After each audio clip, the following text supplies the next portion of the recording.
Hi, Larry Wilson here to talk about habits and a bit about looking at others for state terror risk patterns. We'll start with habits, but as anyone who's familiar with Safe Start knows, changing safety-related habits isn't easy. First, you have to think about it, pay attention, and take note. Like I said before, I was amazed at how often I touch my face. And then you have to come up with a strategy that actually works. Just because something works for somebody else doesn't necessarily mean it's going to work for you.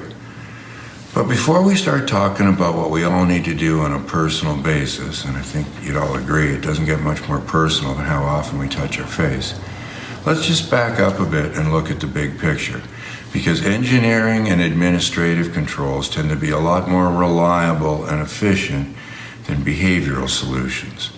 So let's face it, if you never go out or nobody ever comes into your place, then you don't really need to worry about how often you touch your face or remembering to wash your hands if you do touch your face.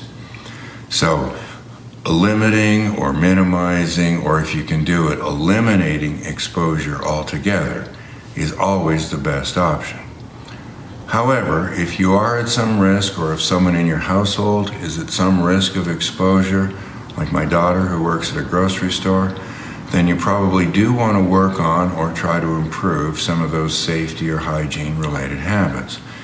And as you recall from Safe Start, physical habits like holding the handrail are a little bit easier than mental habits like remembering to wash your hands if you did touch or hold the handrail on your way down the stairs. Visual reminders like posters can be a great help when it comes to developing new mental habits, so we made one that you can download. And if you think about the critical error reduction technique of looking at others for state terror risk patterns, every time we see somebody touch their face, it helps us to remind us not to. And if we see somebody washing their hands, it reminds us to wash our hands more often.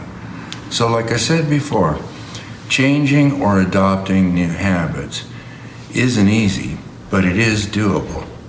Unfortunately, if you now add some rushing, frustration, or fatigue to the situation, then things like forgetting the wipes are almost guaranteed.